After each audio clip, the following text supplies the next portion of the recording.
Buenas tardes a todos y a todas. Mi nombre es Martí Pol, soy consultor del equipo de DALEV. Yo hoy voy a actuar como presentador de este webinar organizado por el equipo y compañeros de Samso. Bienvenidos una vez más a Ágora Ciudad 2030. Como bien sabéis, el ciclo de encuentros en línea en el que reunimos a expertos de distintos ámbitos para debatir sobre tendencias, retos del desarrollo urbano sostenible y hoy vamos a centrarnos en el tema de la energía, ¿no? Y más concretamente en lo que compete al Real Decreto Ley 7/2026 y vamos a entrar mucho en qué significa para el territorio, para los municipios, para las comunidades energéticas y en general en el conjunto del sistema eléctrico distribuido. Como bien sabréis, el pasado 20 de marzo el Gobierno aprobó este decreto ley en un contexto marcado, como también sabréis, marcado por la inestabilidad energética global, la guerra en Irán, la volatilidad de los mercados, la preocupación creciente sobre el suministro. Pero no solo, pensamos que no solo debemos quedarnos en esa lectura, ¿no? Sino que no podemos perder lo más relevante. Y es que la norma va mucho más allá. Y es que tiene un segundo eje estructural para nosotros que acelera la electrificación, refuerza las renovables y sobre todo reordena, ¿no? Reordena el papel del mundo local en el ámbito de la transición energética. Municipios, diputaciones, pasan a tener competencias propias, ¿no? Reconocidas en la ley de bases de régimen local y, por tanto, las comunidades energéticas adquieren un marco jurídico más sólido. En pocas palabras, esta norma lo que viene a hacer es abrir ventanas, ¿no? Y el objetivo de hoy es ayudar a todas las personas que habéis asistido a entender qué ventanas y cómo cruzarlas, ¿no? Y como es habitual, el enfoque del webinar pretendemos que no sea solamente unidireccional, sino que lo que queremos es que las personas que vais a asistir estáis invitadas, ¿no? A través del chat, donde podréis ir formulando vuestras preguntas, las que consideréis más interesantes para cualquiera de los diferentes expertos que voy a presentar a continuación. Y tanto yo como el equipo de apoyo de la organización nos encargaremos de trasladárselas. ¿De acuerdo?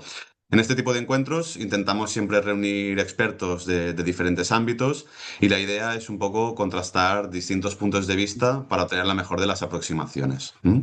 Recordar que la sesión se está grabando, la vamos a colgar en nuestra página web de agendaurbana.info y también en nuestro canal de YouTube de Dalev, para que lo sepáis, que las personas que no hayan podido asistir y que tengan algún contacto que sí, que lo van a poder ver también en diferido, ¿de acuerdo? Sin alargarme más, para dejar protagonismo a los expertos, para hacer esta lectura hoy contamos con tres personas que conocen este decreto ley desde diferentes ángulos. Aunque sean distintos, son complementarios, ¿no? Y precisamente eso es lo que enriquece el debate.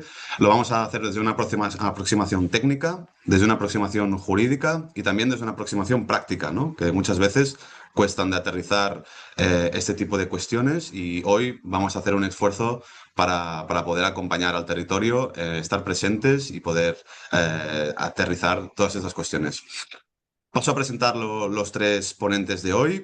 En primer lugar, vamos a contar con el señor David Ribó, profesor e investigador en la Universidad Politécnica de Valencia, especializado en sistemas energéticos y política energética. David nos dará el mapa de situación, cómo funciona el sistema eléctrico, qué está pasando en los mercados de energía, qué lógica estructural hay detrás del Real Decreto Ley. En definitiva, una visión un poco más académica y sistémica que siempre viene bien para entender el terreno en el que nos movemos. En segundo lugar, contaremos con Jorge Andrei, director del área jurídica de Samso, especialista en Derecho Energético y Régimen Local. Jorge nos hará una disección de la norma, la nueva competencia municipal en la LBRL, la figura del gestor de autoconsumo, la reserva de red o aspectos como la obligación de retorno territorial en grandes parques renovables, ¿eh? Nos va a hablar, en definitiva, de qué es lo que dice exactamente la ley y qué implica, ¿no?, para las administraciones locales. Y por último, y no menos importante, contamos con Marçal Musté, director de la Oficina Técnica de Samso, especialista en comunidades energéticas y proyectos de generación distribuida. Y Marçal, en este caso, nos traducirá toda esta parte técnica y jurídica que hemos visto en la primera parte, que en ocasiones, y lo reconozco, puede llegar a ser difícil de masticar, ¿no? En oportunidades concretas para el territorio. Nuevos modelos de negocio, productos, servicios que los municipios pueden impulsar o recibir, ¿no? Cómo relacionarse, en definitiva, también con el sector privado en este nuevo marco, ¿no?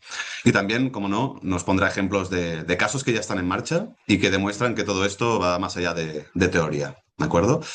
Así que sin más, vamos a presentar ahora cada uno de los bloques. Vamos con David Ribó. Para entender esta norma, ¿no? Hay que entender primero el sistema en el cual actúa, ¿no? El sistema eléctrico, como sabéis, lleva años en una aceleración regulatoria intensa. Apenas pasan meses sin un nuevo decreto o una nueva modificación y el impacto de episodios como el gran apagón que sufrimos, ¿no? Hace ya un año ha añadido inquietud y urgencia en el debate, ¿no? En este contexto, David nos va a explicar qué está pasando realmente en los mercados, cómo funciona la operación del sistema y cuáles son algunos de los ejes, ¿no? que dan coherencia a esta Real Decreto Ley. David, tienes la palabra. Vale, creo que veis la presentación. En primer lugar, un placer. Muchas gracias a Dalef y a Samso por invitarme. Esta es una presentación que hemos estado trabajando y es sobre elementos que hemos estado trabajando últimamente. Quería comentaros dos cosas principalmente, la situación del sistema eléctrico y cómo están evolucionando los precios del mercado.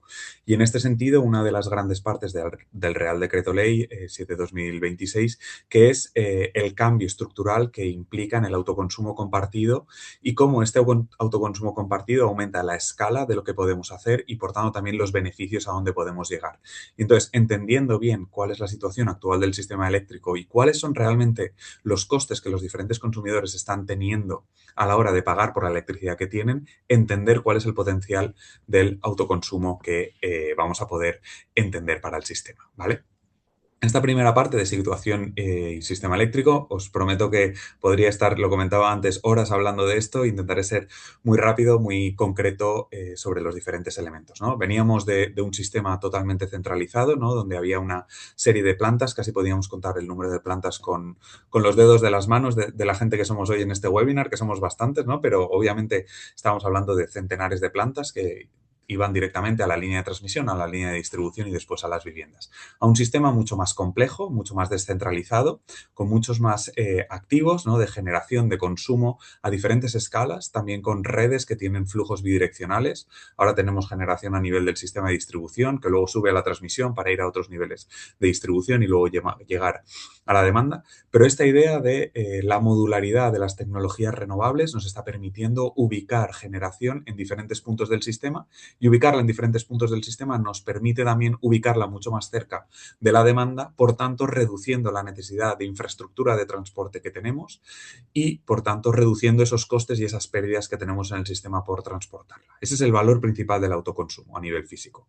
Ubicamos los activos de generación cerca de la demanda y al ubicarlos cerca de la demanda lo que conseguimos es reducir las pérdidas y reducir los niveles de infraestructura. Y ahí está el valor y creo que esta es la idea principal, ¿no? Esta complejidad del sistema, pero también esta modularidad del sistema nos permite generar valor con el autoconsumo mediante su ubicación en zonas que tienen más sentido. Y esto es principalmente cerca de los puntos de consumo. Esto a nivel técnico y obviamente existe una segunda parte muy interesante de la democratización del sistema y de la posibilidad de que diferentes agentes entren en un sistema que ha sido tradicionalmente muy concentrado en pocas manos. Creo que a veces cuando hablamos de energía eléctrica no somos conscientes de cuál es todo el sistema eléctrico en sí, ¿no? Y siempre, tanto en clase como después, me gusta como contarlo en esas dos capas que tiene el sistema. Toda una capa física, que es como la capa de ingeniería de lo que vemos, que es la generación, la red de transmisión, la red de distribución y las cargas, ¿no? O sea, siempre acordémonos de que para que llegue ese electrón que se ha producido en la generación, muchas veces necesitamos toda una infraestructura intermedia que muchas veces no somos conscientes de que pagamos, ¿no? Y obviamente la pagamos porque hace falta pagarla, pero creo que hay que tenerlo en cuenta. Por encima de todo esto tenemos los diferentes mercados, ¿no?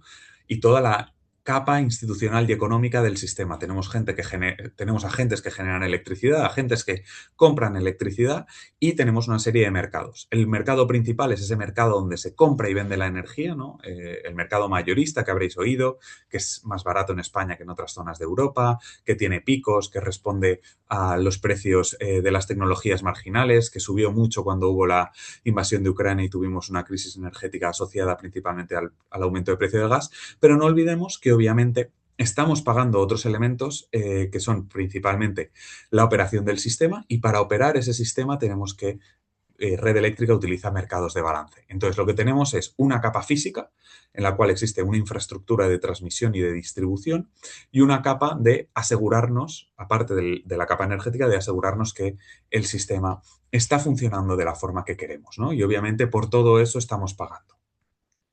¿Qué es lo que pasa y qué es lo que está ocurriendo con muchas plantas renovables y con muchas plantas particularmente solares? Que esto es una gráfica del otro día, de la semana pasada, de hecho, sobre cuál es el precio en el mercado diario que existe en la península ibérica, que como sabéis tenemos un sistema conjunto con Portugal. ¿Qué es lo que vemos? Que hay precios muy caros, que son las barras que veis aquí en las horas de antes de la noche y de principal, o sea, de antes de amanecer y de la noche. Cuando no hay precios baratos o cuando hay literalmente precios cero o por debajo de cero incluso, en esas horas solares, ¿no? ¿Qué ocurre? Que a día de hoy hay muchas plantas fotovoltaicas que no están viendo que existe una rentabilidad en el sistema. ¿Por qué? Porque si quieren vender electricidad en el sistema, les están pagando, especialmente en época de primavera, precios muy bajos por la energía que están produciendo. ¿De acuerdo? ¿Qué pasa? Que muchas veces cuando pensamos en un autoconsumo decimos, ostras, ¿para qué vamos a realizar una inversión en un autoconsumo cuando realmente lo que vemos es que a las horas a las que va a generar electricidad esa planta solar fotovoltaica que vamos a utilizar para autoconsumo, podríamos estar comprando electricidad, energía a precios muy, muy baratos o incluso cercanos a cero? Además, esto es una tendencia que no va a parar, ¿no? Es una tendencia en la cual, como vemos que cada vez va a haber más renovables en el sistema y particularmente solar en la península ibérica, las proyecciones nos dicen que cada vez el precio que van a recibir la energía solar fotovoltaica en el mercado va a ser menor, ¿no? O sea, esto es la captura solar de precios, que es de media toda la energía que vende una planta fotovoltaica en la península ibérica, cuál es el precio medio que recibiría y si en 2023 fueron 70 euros por megavatio hora, en 2024 ya fueron 40, en 2025 nos subimos a 35 y la proyección de 2026 es que sea 29, 2027 que sea 24. La tendencia es que el valor de la energía solar en el mercado eléctrico, podemos discutir si nos parece bien o no, es que va a tender a la baja. Son las reglas que existen actualmente, el diseño de mercado que tenemos y no parece que vaya a cambiar a corto plazo. Por tanto, la energía solar va a tener una recuperación de costes cada vez menor. Pero eso es únicamente la parte de energía. Y en este sistema, ¿no? En el cual cada vez tenemos un sistema diferente, lo que vemos es que hemos pasado de un sistema que gestionábamos, donde teníamos principalmente tecnologías que quemaban combustibles y por tanto podíamos decidir cuánto combustible quemábamos, a un sistema que se basa en energías variables renovables, ¿no? Que las tenemos disponibles cuando las tenemos disponibles y como hay sol a las horas centrales del día, pues en esas horas tenemos mucha energía, pero por la noche no podemos producir con energía solar fotovoltaica, obviamente. Pasamos de un sistema que tenía costes marginales a un sistema que va a tener costes marginales prácticamente cero y eso es lo que implica que como tienen costes marginales cero y tenemos un sistema marginalista, el exceso de oferta implica muchas veces, como hemos visto, precios cercanos a cero. Pasamos de un sistema centralizado a uno descentralizado, como hemos dicho. Pasamos de un sistema donde no existía almacenamiento a un sistema donde va a existir almacenamiento y nos va a ayudar a solucionar estos problemas, pero a corto plazo no parece que esté. Y un tema muy relevante es que pasamos de tener demandas pasivas, que simplemente demandaban energía eléctrica cuando querían, a tener demandas activas, que pueden acoplarse a cuando realmente el sistema tiene un superávit de energía renovable. ¿Esto qué quiere decir? Que la demanda va a poder intentar acoplarse a cuando estamos generando electricidad renovable y barata. Y un poco la relevancia de cómo las redes cada vez son más importantes porque van a representar porcentualmente un porcentaje mayor de coste en el momento en el que la energía solar empiece a valer cero como ya lo está valiendo en muchas horas del momento. Pero esto, que es a nivel sistema y a nivel un poco macro, no es lo que realmente están viendo los consumidores. ¿Por qué? Porque realmente, como hemos dicho previamente, hay una parte de energía que se paga o sea, hay una parte que pagamos por la energía que estamos produciendo, pero hay toda una serie de costes asociados al sistema que están asociados a poder operar el sistema de forma segura. Y esto que veis que es, la misma curva de costes que habíamos visto previamente, pero en este caso incluyendo las restricciones técnicas asociadas al sistema, unos costes que encima han ido muy por encima después de la época del apagón, vemos cómo estos costes, que es la barra verde, cada vez son más relevantes. Entonces, la energía en esas horas vale cero, pero realmente operar el sistema de forma segura ya no vale cero, sino que vale 30 euros el megavatio hora. Por tanto, esa energía que íbamos a comprar a la red, en vez de autoconsumirla, que iba a valer cero, vemos que ya no vale cero, que realmente vale 30 o 30 y algo, porque estamos intentando, eh, estamos asegurando que el sistema tenga estabilidad y seguridad, ¿de acuerdo? Pero es que no solo nos estamos ahorrando cuando autoconsumimos las restricciones técnicas, sino que también lo que estamos viendo es que esto, que es el precio del mercado, que en algunas horas va a llegar a ser cero, no solo vamos a tener, el consumidor final no solo va a tener que pagar el precio del mercado, las restricciones técnicas, la operación del sistema que vemos aquí, los desvíos y los márgenes comerciales, sino que esto es todo el precio de la energía.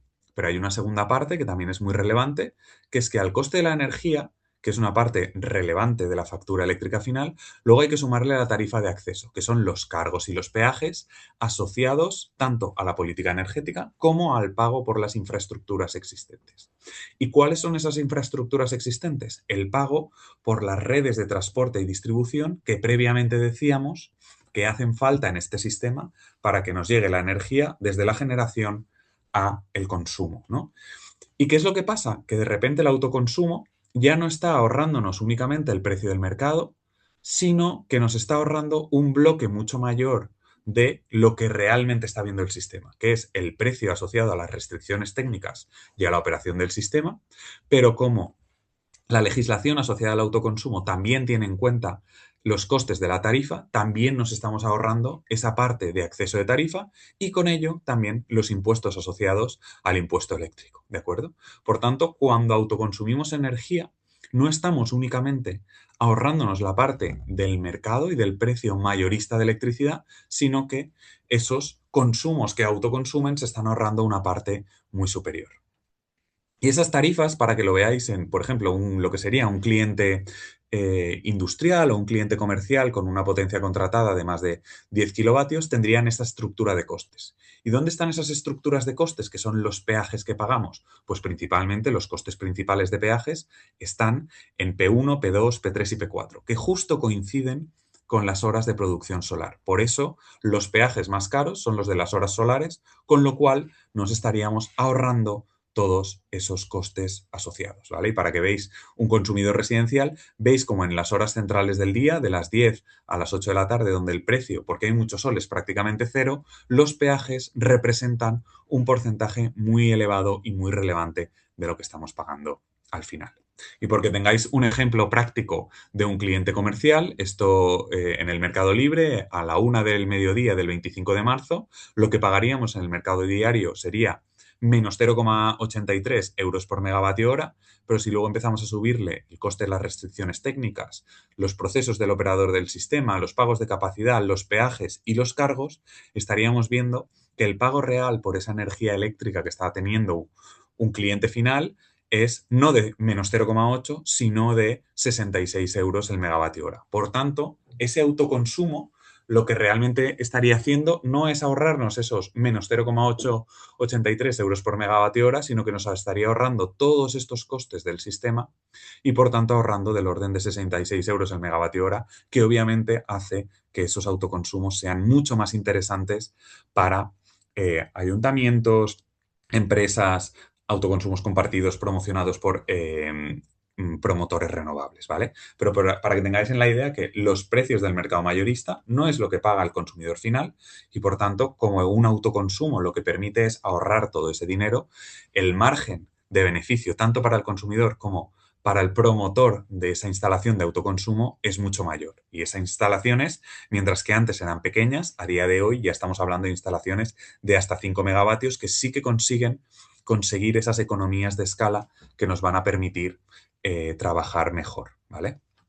Poco para que tengamos un poco en mente, no penséis que los costes es únicamente la energía, sino que también estamos hablando de la importancia de las redes y los cargos y de la importancia del uso de la flexibilidad para intentar acoplar esa demanda a cuando realmente estamos generando, ¿vale? Un autoconsumo compartido, ¿qué es? Realmente es una operación financiera, y esto es un ejemplo con una serie de viviendas, donde tenemos nuestra central de generación en un punto que genera una cantidad y lo que hacemos es asignar unos betas asociados a lo que se plantea en el Real Decreto 244 de 2019, en el cual repartimos un porcentaje de la generación de esa hora a los diferentes clientes. Entonces, si este cliente tiene un beta de 0,4, le tocaría el 40% de la generación total. Si tenemos una generación de 10, tendría 4. Esto lo que hacemos después es restarlo a la generación a la demanda eléctrica que realmente ha tenido ese consumidor. Por tanto, este consumidor estaría financieramente, porque al final los flujos eléctricos van por donde dice la física y los autoconsumos compartidos lo que son realmente son acuerdos financieros o estructuras financieras que lo que hacen es compensar ex post a nivel de costes, es que este participante 4, que tenía una demanda de 7, como ha autoconsumido 4, realmente lo único que le contamos es que va a comprar 3. Entonces, iba a comprar 7, y si utilizamos el ejemplo de antes, a 66 euros, pero no va a comprar 7, sino que como está autoconsumiendo 4, va a únicamente comprar 3 a esos 66 euros, ¿vale? Por tanto, lo que tendríamos es una reducción de 66 euros y podría llegar a un acuerdo entre ese autoconsumo y ese consumidor por esa energía autoconsumida, donde podría ser un término o un reparto entre esos casi 70 euros por megavatio hora de beneficio, ¿vale? Esa es la estructura un poco que tendríamos para cada uno de los participantes, que mi autoconsumo compartido me permite repartir un beta entre cada uno de ellos, siempre asociado a una instalación que como máximo tiene 5 megavatios, ¿vale? ¿Cómo es interesante, por tanto, emplear los autoconsumos? No es interesante conectar autoconsumos y simplemente verter energía a la red. Lo interesante es conseguir que esa energía que generamos tenga un solapamiento horario con los diferentes procesos que estamos teniendo, ¿no? O sea, que la generación siempre sea consumida por los diferentes tipos de consumidores. Y para eso lo importante es intentar aprovecharnos de ese beneficio del autoconsumo y utilizarlo de diferentes formas. Utilizarlo mediante consumos que están existiendo en ese momento para ahorrarnos toda esa idea de los peajes, los cargos del sistema, los servicios de ajuste y los impuestos. ¿Y esto cómo lo hacemos? Pues intentando que toda la energía que vamos a generar en cada hora con nuestro autoconsumo sea consumida in situ por esos autoconsumidores que están dentro de un radio de 5 kilómetros y que se van a poder beneficiar de ello. ¿Y cómo hacemos esto? Pues es muy importante entender que a lo mejor lo que necesitamos es una diferente tipología de consumidores, ¿no? Y entonces a lo mejor necesitamos diferentes tipos de consumidores para poder aprovechar toda esa generación eléctrica que va a hacer nuestra planta, que va a ser capaz de generar para autoconsumo y repartir una parte a industria, una parte a residencial, una parte a comercial, una parte a ayuntamientos e intentar autoconsumir el máximo de energía posible, porque en ese proceso de autoconsumo es donde realmente podemos generar los ahorros para los consumidores asociados a ese autoconsumo o a los propietarios asociados a ese autoconsumo. Y para que veáis cómo cuando somos flexibles y adaptamos esa demanda que podemos tener, que muchas de las demandas que tenemos y que vamos a tener van a ser flexibles, ¿no? Podemos ver cómo cuando las adaptamos a esos autoconsumos solares, podemos conseguir ahorros, y esto es de un ejemplo que hicimos con unas comunidades de regantes, podemos conseguir ahorros por encima del 70% de la energía, ¿no? ¿Por qué? Porque ya no nos estamos ahorrando exclusivamente la energía, sino que nos estamos ahorrando la energía, los cargos y los peajes y gran parte de los impuestos asociados a ellos, ¿no? Entonces, esta idea de acoplamos nuestras demandas a lo que necesita el sistema, que es generar energía renovable cuando tiene exceso, y como estamos autoconsumiendo, realmente obtenemos mucho beneficio. Y entonces, simplemente como recap de final de cosas claras, empezar a entender que la energía ya no es la parte principal del valor que va a aportar el autoconsumo, especialmente en la península ibérica en los próximos años, donde tenemos muchísima generación solar y tenemos unos costes durante muchos periodos anuales donde la generación solar se vende prácticamente a cero, sino que cada vez va a tener más importancia en nuestra factura los peajes de redes y los cargos asociados al sistema, y cómo lo que vamos a tener que hacer para aprovechar al máximo este autoconsumo, y más ahora que tenemos 5 radios de kilómetro y 5 megavatios para poder generar, es intentar planificar cuándo consumimos esa energía para acoplarla a cuándo estamos generando esa energía en el autoconsumo, ¿vale?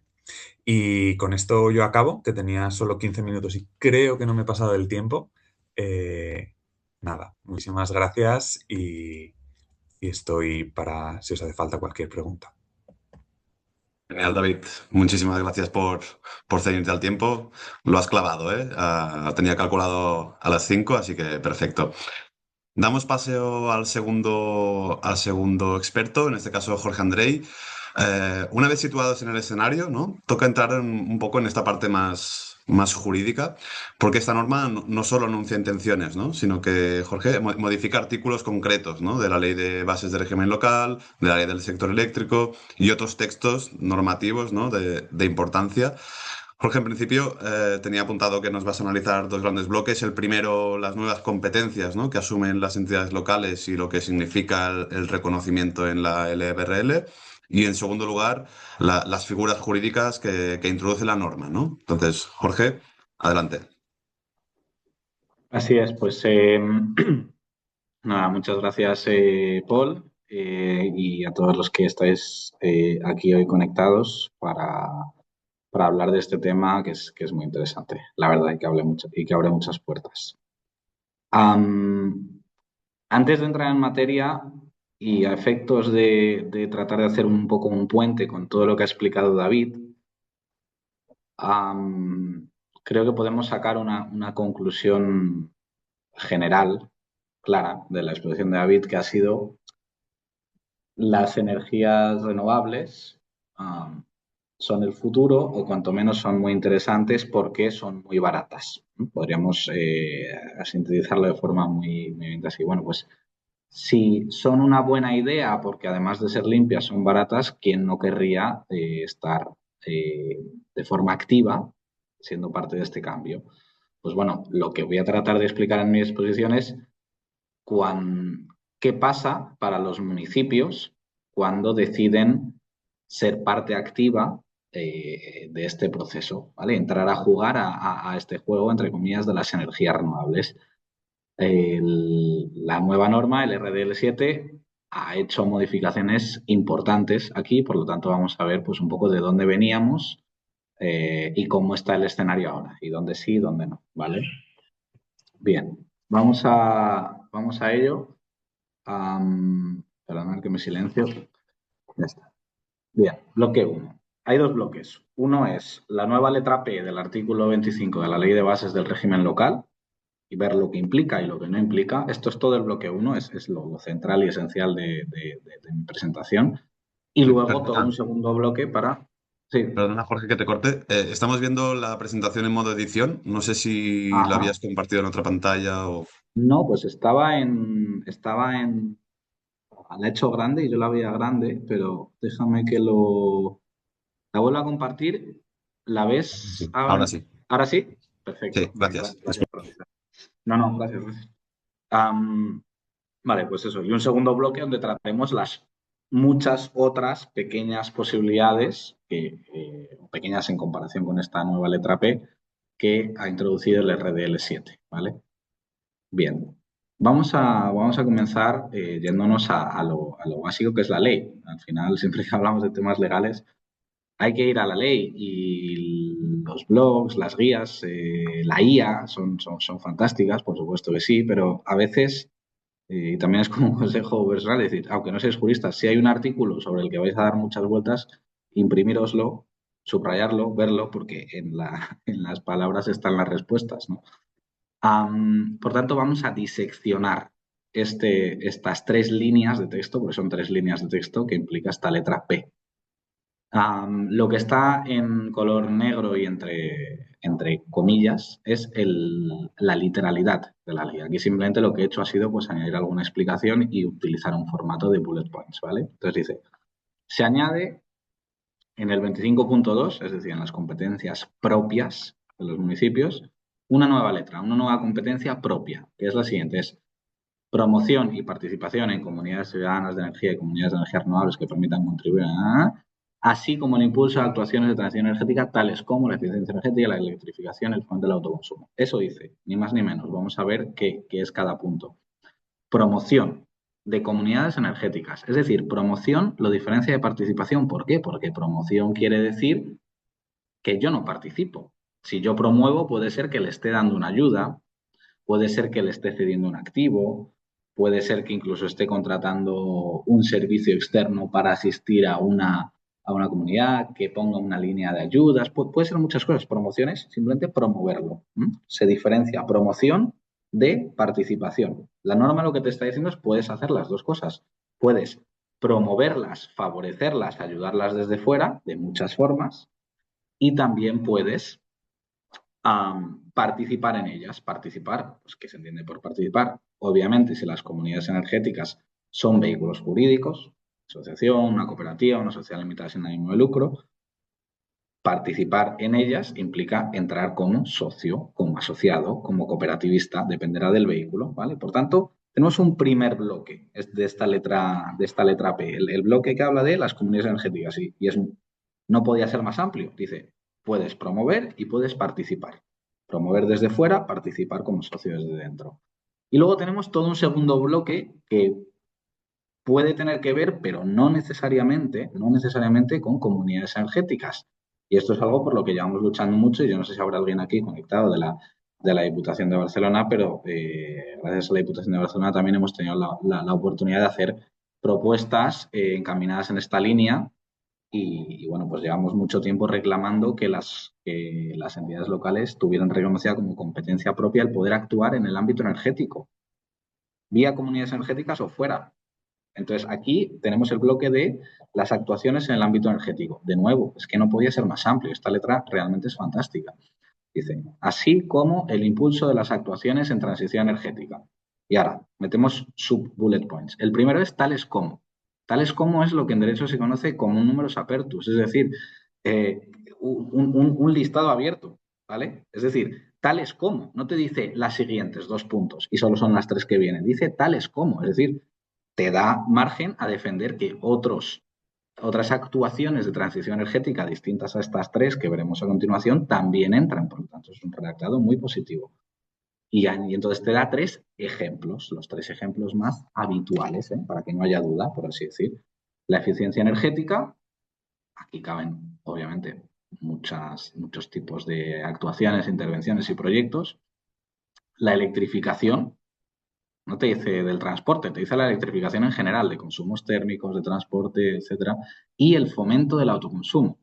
No dice la participación en autoconsumos, no dice la compra de energía autoconsumida, dice el fomento del autoconsumo. De nuevo, fomento es una palabra muy amplia, caben muchas cosas aquí. Aquí os he puesto algunos ejemplos. Por ejemplo, yo puedo fomentar el autoconsumo cediendo una cubierta de mañana a un tercero. Lo mismo, si cede una cubierta patrimonial a un tercero, también podría entender que estoy fomentando el autoconsumo cuando cedo una instalación de autoconsumo municipal mía propia para que un tercero, que puede o no ser una comunidad energética, la explote en formato de autoconsumo colectivo. También podría ser fomento del autoconsumo comprar energía proveniente de instalaciones de terceros en el radio de 5 kilómetros, supuesto muy interesante y que Marsal va a explicar bastante después. O también podría ser promoción, entrar ahora sí de lleno en promoción económica de esquemas de autoconsumo, ser un promotor de autoconsumo como lo sería un privado. Y esto no es ciencia ficción, el Cabildo de Gran Canaria lleva ya un par de años haciendo esto con unos números bastante interesantes. Bien. Ahora sí, la parte más densa y más jurídica de la presentación, esto quizás sea un rollo, pero seguramente os sirva de ayuda si tenéis proyectos interesantes que tengáis que defender o que tengáis que explicar al secretario o al interventor, o si vosotros mismos sois secretario, secretaria, interventor y interventora municipal. Ha habido un cambio de paradigma con la introducción de la letra P. Antes, había que hacer un encaje esforzado. La primera versión que salía de la IA de esta presentación decía forzado. No, no es forzado, es esforzado. Vía el artículo 25.2, medio ambiente, o como competencia impropia, que esto era lo habitual, del 7.4. Ya sabéis que existen las competencias propias y las impropias. Pues o bien entendíamos, que yo esta vía la veía menos, que era una competencia propia de medio ambiente, urbanismo, o lo encajábamos, que es como lo hemos hecho en multitud de ocasiones hasta ahora, como competencia impropia. Entonces, ¿qué pasa con la competencia impropia? Bueno, pues que si estás en competencia impropia, estarías en el 7. Entre otros artículos, estarías en el 7.4 y el 7.4, pues desde la Ley de Estabilidad Presupuestaria del 2012 es estricto y te exige pues una serie de actuaciones, ¿no? Informe de no duplicidad, informe de tutela sostenibilidad financiera, bueno, depende de cómo de estricto seas en la interpretación de estos requisitos, hay margen. Pero básicamente lo que hace el Real Decreto Ley 7, que es algo que veníamos diciendo mucho, es decir, ya no tenemos que esforzarnos por defender la competencia del municipio en cuestiones energéticas como competencia propia e impropia. No, ya no tenemos que esforzarnos. Ahora está claro que es una competencia propia. Está en la letra P. ¿Vale? Entonces, bueno, pues esto es muy positivo. Hasta aquí todo bien, todo lo que se nos abre. Ahora, ¿qué es lo que no dice y no podría decir tampoco esta letra P? Pues lo que no podría alterar es cómo funciona el sistema. Y Martí, si me alargo mucho, tú me dices, o el que lleve, pero no puede alterar la forma en la que se organiza en distintas leyes, en distintas normas de rango legal, la actuación de los poderes públicos, obviamente. Entonces, digamos que el título competencial resuelve el qué puede hacer. Antes había que esforzarse por defender que sí pueden actuar en el ámbito energético. Ahora ya no hay que esforzarse. Pero ahora, el cómo yo actúo en el ámbito energético me va a condicionar también pues, que me puedan aplicar otras cosas. ¿Vale? Es decir, ¿verdad que el hecho de que yo tenga reconocida una competencia en medio ambiente en la ley de bases del régimen local no dice que si, por ejemplo, quieres contratar un estudio de medio ambiente, no te aplique la ley de contratos del sector público, porque estás contratando un servicio? Bueno, no, claro, pues si estás contratando un servicio, dentro de tus competencias te aplica también la norma de ley de contratos del sector público. ¿Verdad que si cedes un espacio municipal a una entidad privada que hace actividades deportivas porque tienes competencia en deporte, estás cediendo un bien público y te aplica la ley del patrimonio, las administraciones públicas, el reglamento de bienes? Correcto. Pues entonces, esto es un poco lo mismo. Es decir, el tipo de actuación que yo haga, dependiendo de si implica contratar bienes o servicios, dependiendo de si implica utilizar mi patrimonio, ley de contratos del sector público, dependiendo de si implica utilizar mi patrimonio, ceder mi patrimonio en determinadas formas, dependiendo de si implica dar ayudas, ley general de subvenciones, dependiendo de si implica, esto es muy importante, hacer actividad económica. Hay actuaciones en transición energética que implican, por ejemplo, si yo hago un parque fotovoltaico municipal, estoy haciendo una actividad económica, sí o sí. Entonces, por mucho que eso sea mi competencia, yo no me voy a librar de tramitar el expediente de ejercicio de la actividad económica. ¿Vale? Pero pues depende del cómo hagamos, depende del cómo ejecutemos esa competencia, que ahora no hay duda, pues nos aplicará el resto del ordenamiento jurídico. Si no, pues estaríamos si no, bueno, pues para hacerlo todo fuera de la ley, pues hay que hay que cruzar el charco, como se dice, y situarse bajo el mando de Trump, ¿no? Mientras veamos un Estado de Derecho, pues por suerte tenemos reglas que nos aplican a todos y a los poderes públicos, pues obviamente, como es dinero público, hay reglas reforzadas, ¿no? De cómo se hacen las cosas. Conclusión, tenemos que pelear menos, que sí que podemos hacer estas cosas, pero no nos libra de la normativa que nos viene siendo aplicable. Con esto cerramos el bloque 1 y pasamos al bloque 2. Otras novedades que pueden tener incidencia. Vamos a ir desgranándolas rápidamente. La primera es servicios esenciales. Actualmente la red eléctrica está colapsada, está congelada. La mayoría de proyectos que quieren producir energía no pueden porque está congelada, hay demasiada congestión en la red, había una sobredemanda.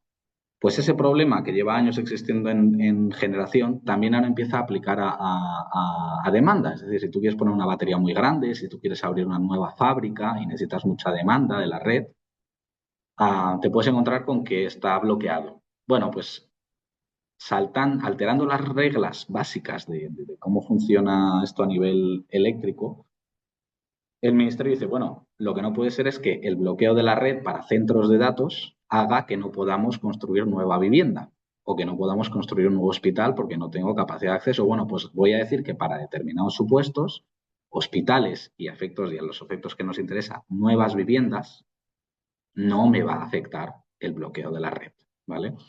Luego, zonas de aceleración renovable. Bueno, los entes locales, si esto algún día llega a ocurrir, que yo creo que no ocurrirá nunca, las comunidades autónomas y una comunidad autónoma decide que va a designar como zona de aceleración renovable un determinado ámbito, obviamente los municipios habrán de ser consultados. Tramitación de proyectos grandes.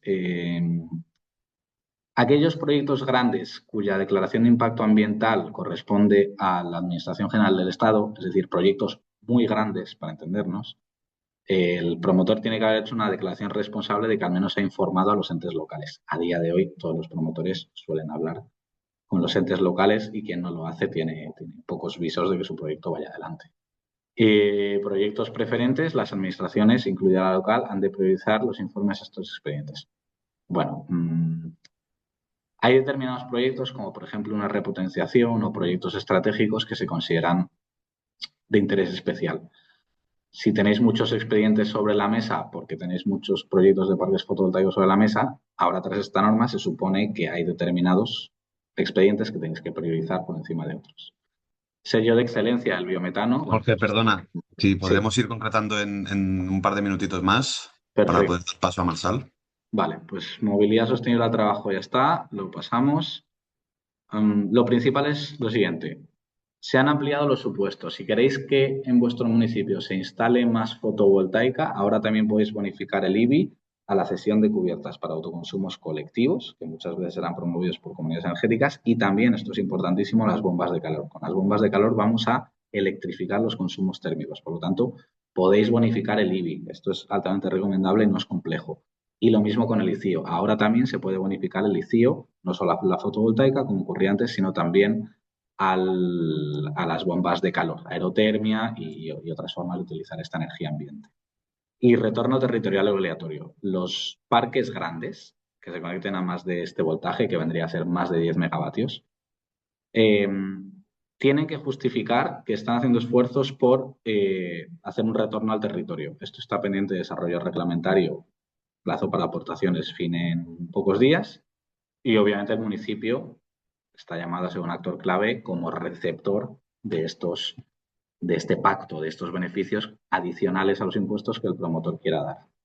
A lo del pago del 3% nos lo vamos a saltar y esto yo creo también porque son pues cosas futuras, cosas que se esperan, pero que a día de hoy aún no han llegado al BOE. Entonces, bueno, pues con esto terminamos. Muchas gracias y espero que disfrutéis.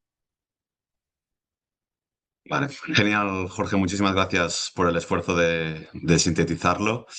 Vamos con Marsal. Después de ver la parte técnica, la parte jurídica, llega la pregunta que seguramente muchos tenéis, ¿no? Y con todo esto, ¿qué hacemos, no? ¿Qué pasos concretos pueden dar nuestros municipios, ¿no? Mi mancomunidad, mi comunidad energética.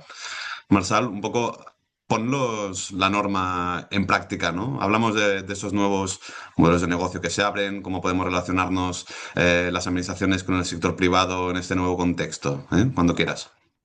Perfecto, gracias Martí. Pues esta va a ser un poco mi parte. Vamos a intentar bajar a la práctica, ¿no? Estas novedades. Hemos tenido introducción de David sobre el contexto, ¿no? del mercado eléctrico, qué es lo que está pasando, la desvinculación del precio del mercado con el precio real de operación del sistema. Esta introducción también de Jorge sobre las novedades que tenemos en el sector, cómo se potencia, ¿no? Pues el autoconsumo en estas competencias nuevas para la administración. ¿Vale? Entonces, primero hablaré de estas nuevas configuraciones que se abren, más que se abren, se potencian más con este Real Decreto. ¿Qué qué papel puede jugar aquí la administración, riesgos y oportunidades que traen estos nuevos modelos y finalmente hablaré de casos prácticos, ¿vale? 4 proyectos reales que ya son pioneros un poco en la operación del autoconsumo, ¿vale? Entonces, primero de todo, creo que David ya ha hablado bastante de esto, pero hay que tener en cuenta que está la vinculación que tiene el autoconsumo entre las plantas de generación y los consumidores se hace a través de lo que se llama el coeficiente de reparto, ¿vale? Los betas que indicaba David, que al final es una vinculación administrativa que tiene una planta generadora con un consumidor, ¿vale?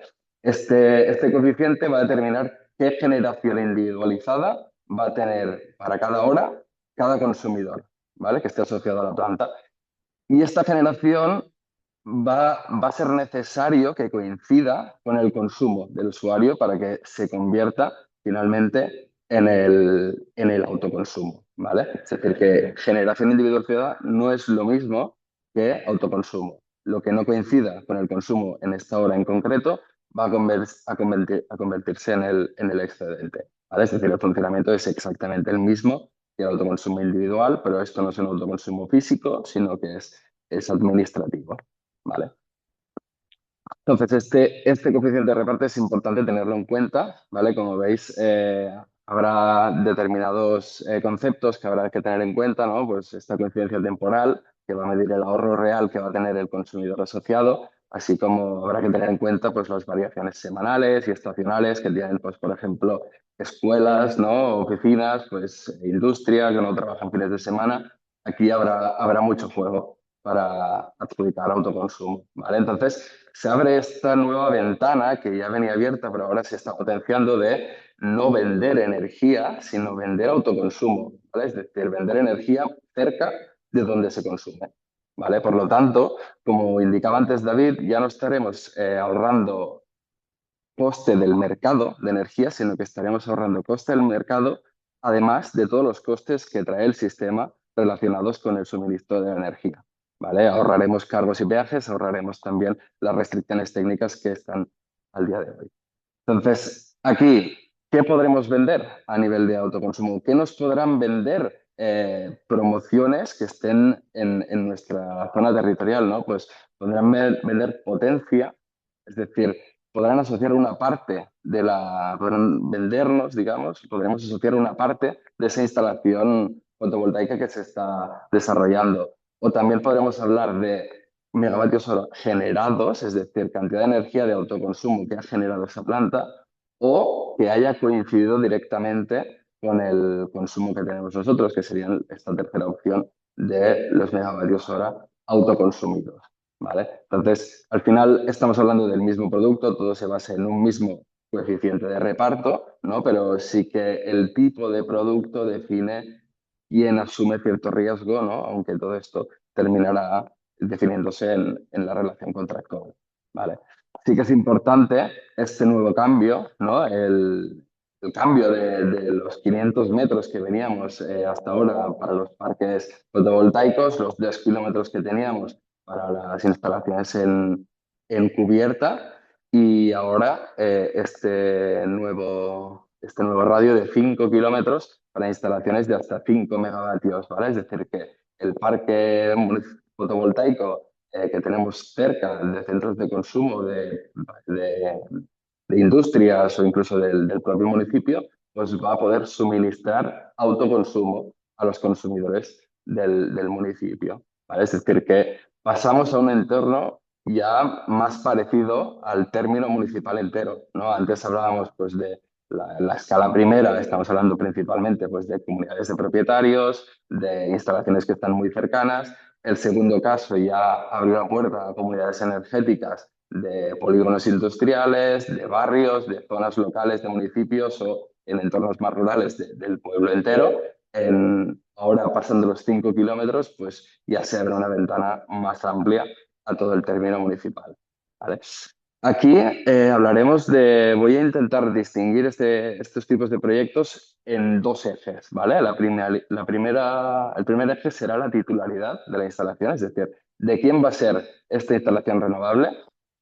Y luego a qué tipología de consumidores da servicio este tipo de instalación, ¿vale? Primero, la titularidad. ¿Qué puede hacer el municipio con una planta fotovoltaica? Lo primero y lo más valiente, ser el promotor, liderar la inversión y la operación en una planta fotovoltaica de autoconsumo, ¿vale? Es decir, que va a ser una planta promovida por el propio ente local y que pueda asociar sus propios consumos o consumos cercanos que sea interesante dar servicio, ¿vale? Y esto lo hará con un beneficio adicional porque no estará inyectando energía al mercado, sino que estará haciendo autoconsumo, y esto va a tener pues, un control, un retorno directo al ciudadano o a los consumos donde está asociado. ¿Vale? También podrá tener un rol de facilitador, ¿no? Jorge lo ha dejado claro, ¿no? Que no es necesario tampoco que lo lidere, sino que active el territorio para que sean otros los agentes que inviertan, ¿no? Y el pacto con el territorio se facilita muchísimo más, ¿no? Ahora hablamos también de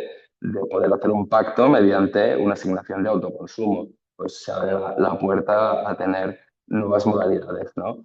Y finalmente también la opción de socio, la ley también lo deja muy claro, la opción de participar en comunidades mixtas, ¿no? Que sumen el capital privado y el conocimiento para dar un retorno y sobre todo una gobernanza al propio territorio y a la administración local.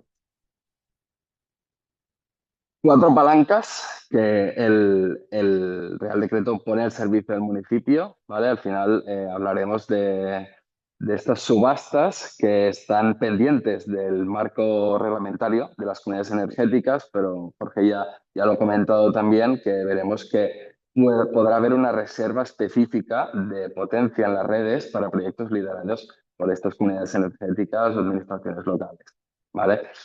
Se amplía también las oficinas UTC, así que podemos dar más apoyo técnico a proyectos transformadores. De las competencias creo que ya se ha hablado más que suficiente.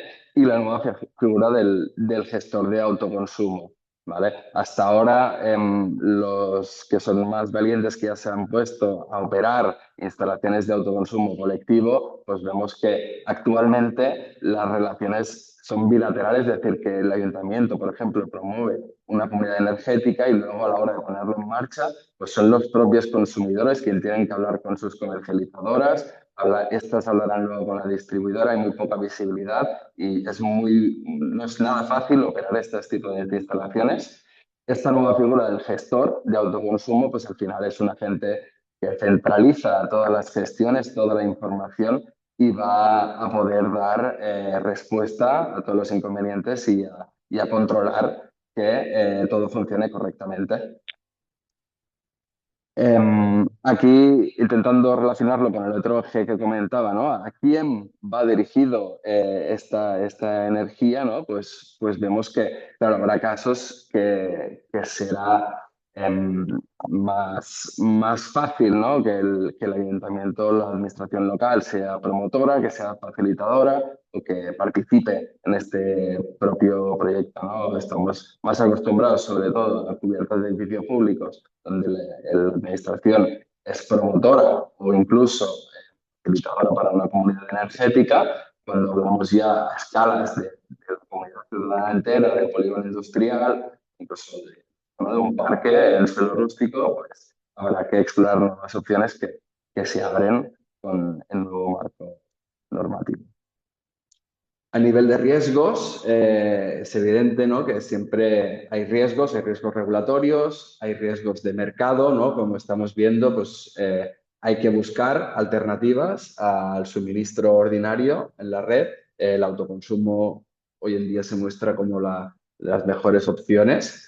Pero habrá que estar atentos, ¿no? Pues esto al encaje de la generación, el consumo y también la competencia con nuevos modelos que se están desarrollando ya por parte de otros agentes del sector del sistema eléctrico, ¿vale? Entonces, hay que explorar toda la parte contractual, cómo establecemos esta cartera de autoconsumidores, cómo vamos a repartir la energía, quién va a operar esta planta, ¿no? Pero sí que está claro que el municipio puede capturar muchísimo más, ¿no? que los riesgos que hemos comentado. Al final estamos hablando de de poder establecer, por ejemplo, una estabilidad presupuestaria, es decir, fijar una cantidad de energía que sabemos que la administración local necesita tener con un precio muy seguro, es decir, un precio que ya no va a depender solamente, ya no va a depender del precio del mercado, tampoco va a depender de los peajes y cargos, tampoco va a depender de las restricciones técnicas del sistema. Obviamente, todos estos sistemas, estos modelos, pues aportan muchísimo a la descarbonización local, tienen un ahorro directo para los vecinos y servicios municipales, incluso de promoción económica para polígonos, un escudo, como comentaba, para el mercado y abre puerta a muchísimos nuevos modelos, al final con todos estos activos funcionando. ¿Vale? Y finalmente, para no alargarme mucho, hablaré de los casos prácticos. ¿Vale? Hablaremos de 4 proyectos, algunos de liderazgo municipal, otros privado, que ya están en marcha, ¿vale? Que es, bueno, en tramitación, que son básicamente de operación de autoconsumo. ¿Vale? Este primero es un caso en el que trabajamos en Gran Canaria. Se trata de una instalación de 1 megavatio que está en marcha y está como generador, es decir, es una instalación que en base a los indicadores de mercado opera o no opera a precios, como indicaba David, ahora mismo muy bajos. Aquí lo que planteó el promotor es reconvertir esta planta en autoconsumo colectivo, ¿vale? Entonces, verificamos los esquemas para al final determinar que no hacía falta hacer obras adicionales, sino que hacíamos un cambio de régimen económico y administrativo, ¿vale? Entonces, reconvertimos esta planta para poder vender autoconsumo en las cercanías de la planta. Actualmente, cuando se hizo la tramitación, cuando empezamos con el proyecto, el radio eran 500 metros y ya se consideró viable. Ahora con 5 kilómetros, pues mucho más fácil, mucho más rentable. ¿Vale? Es decir, que hay un interés en los entes privados para reconvertir estas plantas o promover nuevas plantas con el régimen de autoconsumo. Can Cabañas, también un parque de promoción pública. Este es un parque promovido por el Ayuntamiento de Granollers, en la provincia de Barcelona. En este caso, 2,3 megavatios, ya se hizo el proyecto desde el inicio, planteándolo como un autoconsumo colectivo con venta. Al final, la normativa de autoconsumo se permite desde el 2019. Sí que estaba muy limitada la distancia, como sabemos, a los 500 metros. En este caso, se construyó el parque sobre un vertedero clausurado y tenía muy cercano 2 consorcios con un consumo importante, podían coger prácticamente más de la mitad de la generación de la instalación, entonces se tiró para adelante este tipo de proyecto. Entonces, pues está a punto de ponerse en marcha y ya tiene toda la documentación hecha como productor, pero además inscrito en el registro de autoconsumo. Otro caso de promoción municipal, otro parque de 2 megas en Sant Antoni de Vilamajor. En este caso, como Jorge comentaba, esto se tramitó por la vía del 7.4, ¿no? Es decir, que aquí hubo mucha supervisión, mucho trámite para demostrar la viabilidad de un parque que tenía una subvención, pero que aún así era muy difícil sostener la viabilidad del parque vendiendo a mercado. Porque actualmente pues, conseguimos estos 38 euros el megavatio hora, aunque ahora ya estamos por debajo, estamos casi a los 30 euros megavatio hora y la rentabilidad iba muy justa.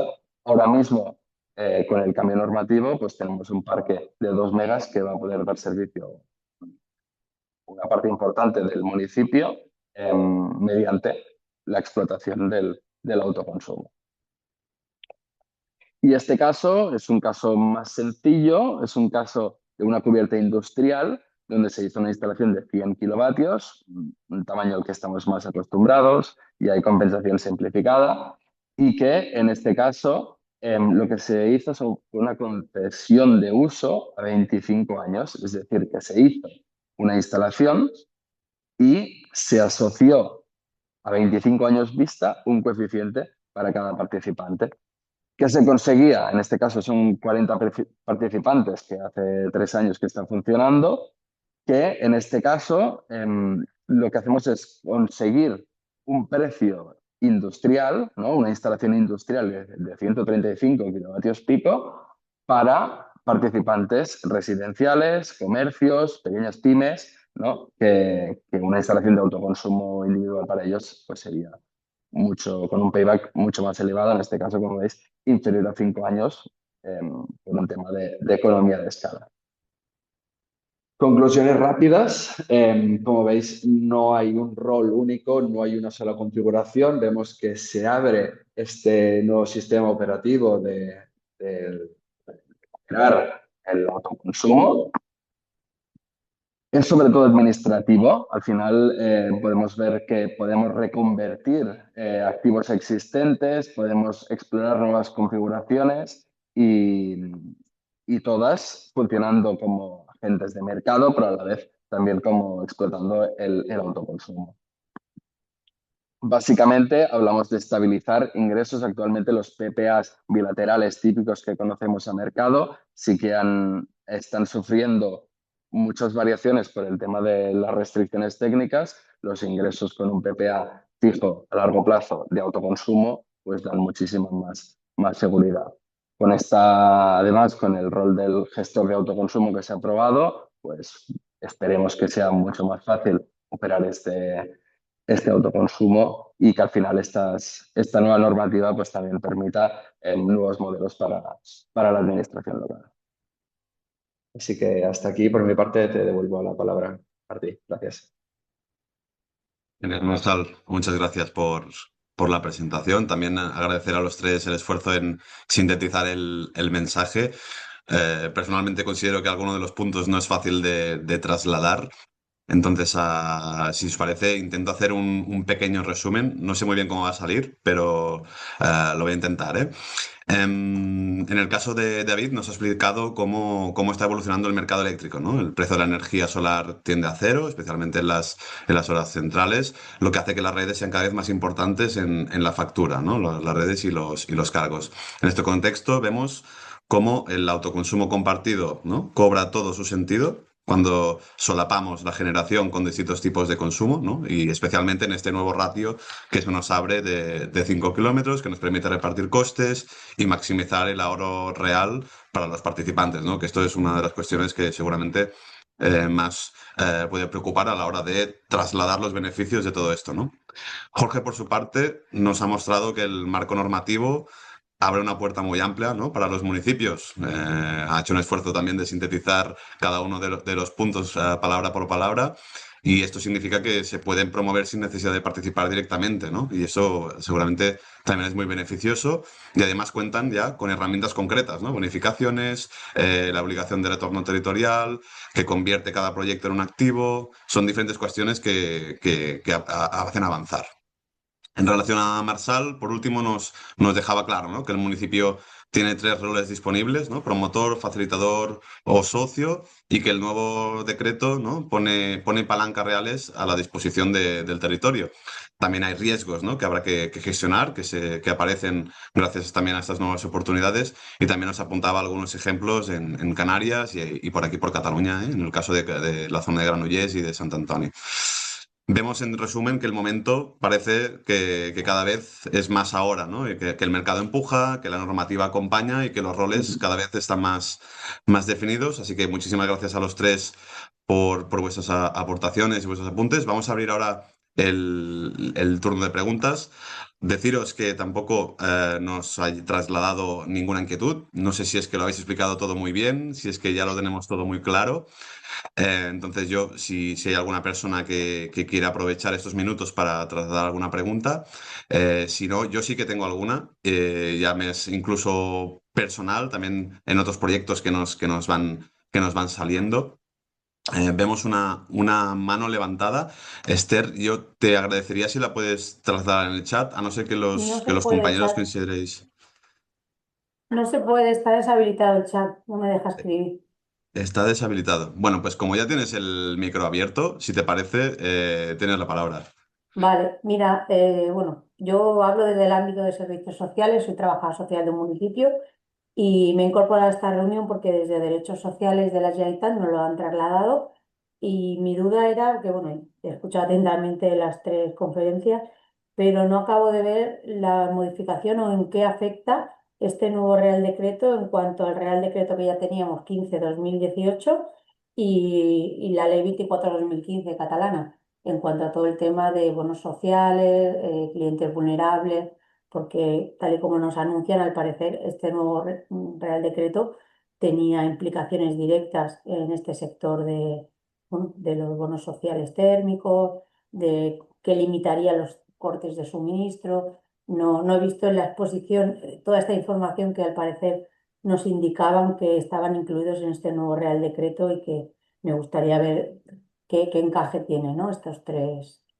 normativas, la 2015, la 2018 y la actual. Vale. La ley 24/2013 es la ley base del sector eléctrico. Este Real Decreto modifica distintos puntos de esa ley. La 15 que citabas antes hizo muchos cambios y el decreto ley catalán, dentro del ámbito de Cataluña, ha hecho cosas bastante parecidas a lo que ha hecho este Real Decreto. Por ejemplo, en lo de ampliar las competencias, digamos que la norma catalana llegó antes que la estatal y en algunos puntos pues incluso ha ido más allá. En cuanto a protecciones sociales de cortes de suministro, etcétera, no sé si esta norma también las incluye, puede ser que sí, es una norma muy, muy extensa que tenía también cuestiones de IVA, por tanto, sinceramente eso no te lo sé responder, habría que coger la norma y hacer un control F. Es posible que amplíe aquí. Lo que sí que es seguro que no hace, o sea, en su caso haría proteger respecto de cortes de suministro. Eso puede ser que sí que lo haga porque además también otras normas de estas de paquetes ómnibus del gobierno metían medidas de este tipo, ¿no? Lo que seguro que no hace es cambiar la arquitectura de cómo funciona el bono social, el PVPC, quién lo puede tener. Eso seguro que no lo cambia, la forma en la que funciona el bono social. Pero lo de los cortes de suministro, quizás sí, pero no lo sé seguro. Mm, Perfecto, gracias.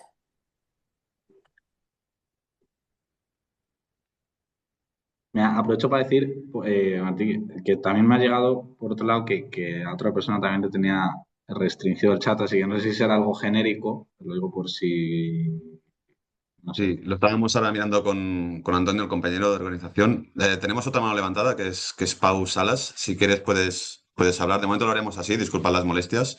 Ir levantando las manos y os iremos dando permiso, ¿de acuerdo? Gracias. Pau, adelante.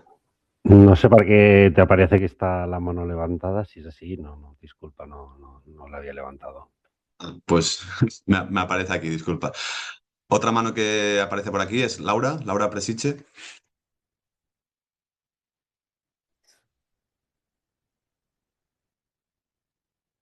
Hola, ¿me escucháis? Sí. Ahora sí. Bueno, gracias. En primer lugar, pues me gustaría dar las gracias a Delef y a Samso, bueno, por organizar este interesante webinar y a los tres ponentes porque me ha resultado sumamente interesante lo que habéis mencionado. Sencillamente para intervenir sobre el tema de bono social, porque, bueno, como sabe Jorge, es un tema que a mí sí que, bueno, me toca desde cerca porque lo estudio. Y es cierto que el Realda, como decía el Realda decretó el 7/2026, no toca realmente la configuración del bono social, pero lo que hace es extender estos descuentos que había en el bono social, que se habían extendido por la pandemia y luego por la guerra en Ucrania, etcétera, etcétera, pues estos estaban activos hasta el 31 de diciembre de 2025 y entonces a través de dos Real Decretos Leyes sucesivos pues habían intentado también extender hasta todo el 2026 y evidentemente eso no se había podido hacer porque no se habían acabado de tramitar esos decretos leyes. Entonces, pues lo que hace ahora es efectivamente que el bono social tiene unos valores extendidos, unos valores extraordinarios respecto a los que establece la legislación hasta el 31 de diciembre de 2026. Entonces, básicamente es una prórroga de los valores del bono social y también aumenta aquella que es la ayuda mínima del bono social térmico. Pero básicamente se trata de cifras, ¿no? Bueno, de valores de bono social térmico que se aumentan, pero no tiene implicación en la configuración del bono social. Es una protección, una vez más, pues limitada en el tiempo, pero que bienvenida sea, ¿no? Por todo lo que estamos padeciendo.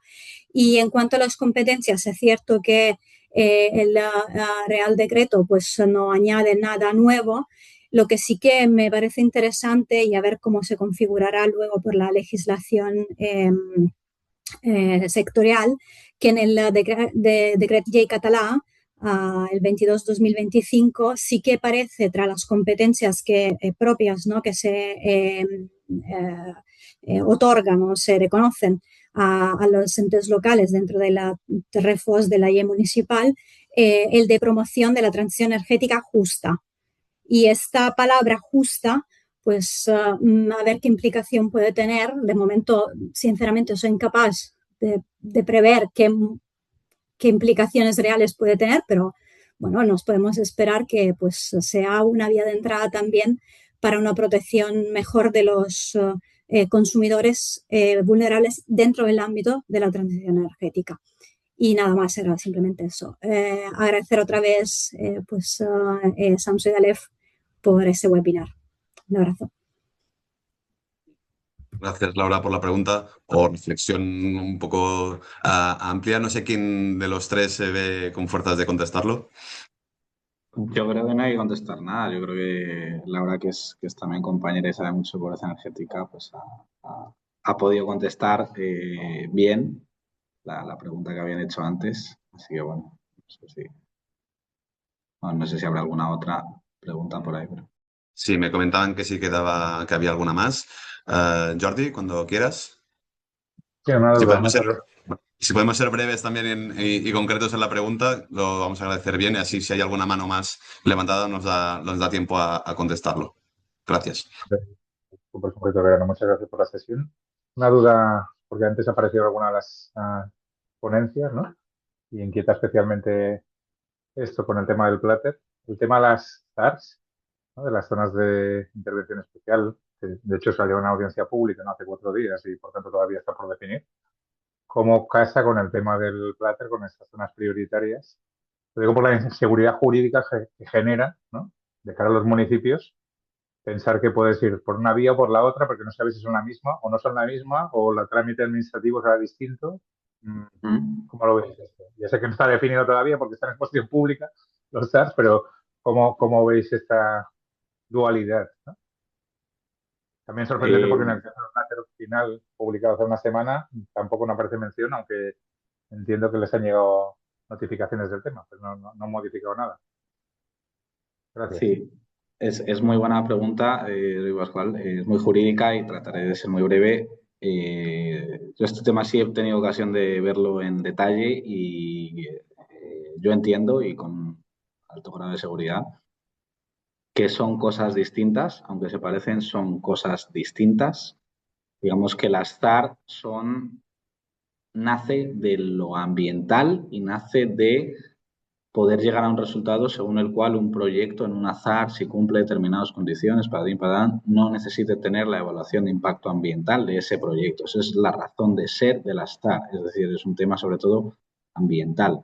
En cambio, el Plater, ontológicamente, su naturaleza, lo que es un planeamiento territorial, es una competencia autonómica de planeamiento territorial. Por lo tanto, aunque se parezcan, no son lo mismo y hay una diferencia sustancial que es que por mucho que el Plater diga que una zona es de alta prioridad o apta o lo que sea, no, un proyecto nunca va a llegar a estar eximido de la evaluación de impacto ambiental.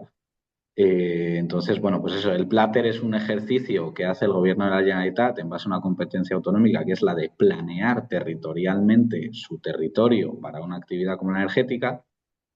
Y lo otro, las ZAR, es una posibilidad que viene de Europa, que ahora el gobierno transpone, que ya veremos si algún día llega a aprobarse ese Real Decreto que tendrán que consensuar el Estado y todas las comunidades autónomas, cuestión bastante difícil, por el cual esta vía express y rápida de efectos ambientales que viene de Europa pueda llegar a ser una realidad en el Estado. Yo creo que eso no llegará a ser, pero ya lo veremos. Pero que aunque se parecen, no son lo mismo.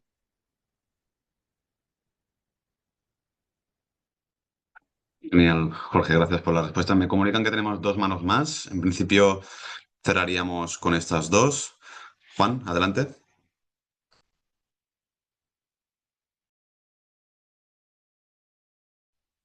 Juan Godoy, ¿tienes el micro apagado?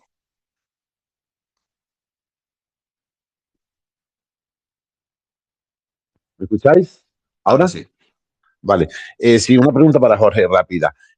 Has comentado, bueno, ahora, pues efectivamente con el artículo 26, 25, o la letra, pues tenemos la competencia propia, pero la pregunta es directa. ¿Crees que has comentado que aunque tengamos la competencia, hay que ejercerlas conforme a lo que establece la legislación? A la hora de un pequeño municipio hacer una comunidad energética en el que se basa en una instalación de menos de 100 kilovatios, con compensación simplificada de excedentes, ¿piensas que es necesario hacer el expediente el expediente de municipalización del ejercicio de la actividad económica? Cuando dice el decreto el 244 que la energía excedentaria no tiene consideración de energía incorporada al sistema, y cuando la Dirección General de los Tributos ha dicho que no es actividad económica, ¿es necesario seguir haciendo esa historia para una instalación pequeña? ¿Lo consideras?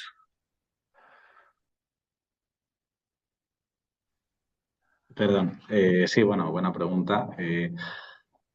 Entiendo que en este caso es el ayuntamiento, obviamente, el que está haciendo la inversión en la instalación y el que va a ser el propietario de esa instalación y el que va a comercializar de alguna forma ese autoconsumo colectivo. El ayuntamiento es un socio más, aporta pues su porcentaje, yo qué sé. El ayuntamiento, o sea, quien realiza la inversión es la propia asociación. La comunidad energética en el ayuntamiento es un Es uno propio más, socio. sin control Sí. efectivo, es uno más, es formato asociación. Pero el hecho de que el ayuntamiento quiera formar parte de la comunidad energética, hay que hacer la parafernalia del expediente de municipalidad. No.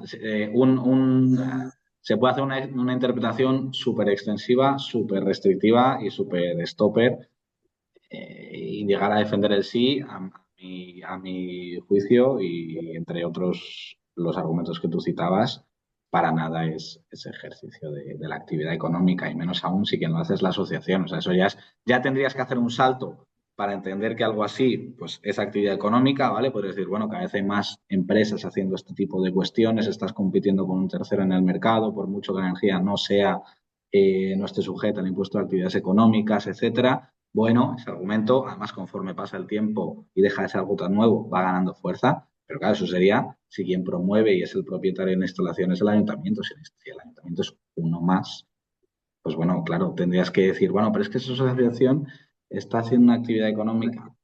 Sí, para mí es dar dos saltos O aunque interpretativos. el ayuntamiento es el propietario de la instalación y se la conceda a una comunidad energética para promover el concepto de comunidad energética, Si no se la sé. concede a una comunidad energética, ahí estamos en un supuesto que jurídicamente es muy distinto y creo que estaríamos mejor a efectos de evitar el expediente de ejercicio de actividad económica, porque lo que estaríamos haciendo es una cesión de un bien. Es decir, yo tengo como quien cede un local municipal para que una asociación sin ánimo de lucro haga actividades allí, sería lo mismo. Yo estoy cediendo un bien, Sí, en este caso. efectivamente. No, el hecho sería eso, de que el ayuntamiento quisiera formar parte de la comunidad energética al mismo tiempo. Claro, la pregunta sería decir, ¿el ayuntamiento para ser un socio más de una asociación que hace actividad económica tiene que tramitar por sí mismo todo el expediente de actividad económica? Yo concedo que es un tema interpretable, pero sinceramente pienso que has de hacer una interpretación muy, muy restrictiva para defender el sí. Sinceramente. Vale, de acuerdo, gracias. Vale, genial. Gracias, Juan, por la pregunta. Como os decía, una última mano levantada. Antoni Bosch. Sí, ¿se me escucha bien? Bueno, primero de todo, muchísimas gracias por todas las presentaciones. Yo quería hacer un poco, bueno, más como técnico, ¿no? Preguntar sobre todo por lo que ha presentado David. En una de las slides presentabas como los ahorros de la potencial flexibilidad que pueden ofrecer estas comunidades energéticas. En una de ellas creo que añadías el potencial también de participar con almacenamiento compartido en ellas. Mi pregunta era si este Real Decreto ya incluye la posibilidad de incluir este almacenamiento compartido en estas y cómo está el tema un poco del almacenamiento compartido, porque entiendo que de momento solo se está hablando de generación fotovoltaica y sin incluir y sin contemplar el tema del almacenamiento compartido entre usuarios. Gracias. Sí, un poco la idea a día de hoy es que únicamente se está permitiendo la generación fotovoltaica y eólica, ¿no? En suelo hasta 5 megavatios, aunque sí que es verdad que, aunque no lo hemos comentado en el webinar por un tema de espacio, sí que se está planteando que exista la posibilidad de que las baterías entren en todo este marco normativo de las comunidades energéticas y de los autoconsumos compartidos, que es un Real Decreto que ya, perdón, es la modificación del Real Decreto 244 que ya ha pasado por audiencia pública y se está esperando que se publique. Entonces eso daría como más margen para poder trabajar más de estas cosas, asociadas también al almacenamiento descentralizado y distribuido asociado a autoconsumos. Yo creo que aún faltará un poco porque aún tendremos como que jugar, ¿no? O sea, empezar a hacer todo lo que han estado haciendo antes de que hubiera este marco legal de intentar pelearse con los límites de la legislación, pero sí que está en camino y esperemos que llegue pronto. Vale. Muchas gracias por la respuesta.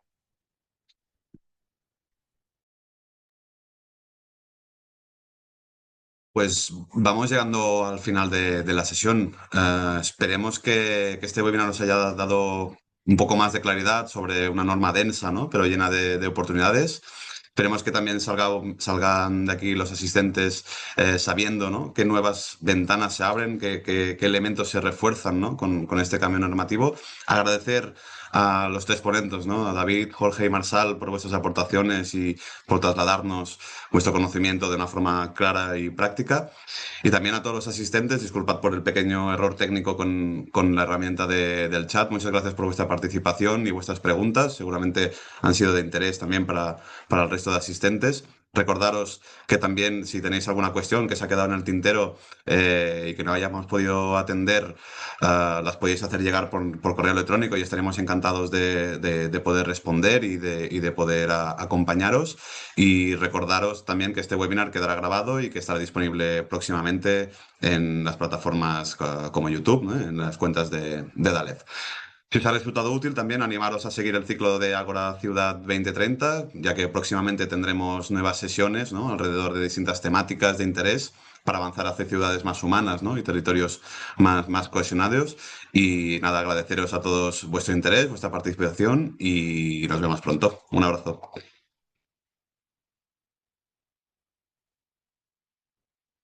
Adiós, gracias. Hasta luego, Gracias. gracias. Adiós.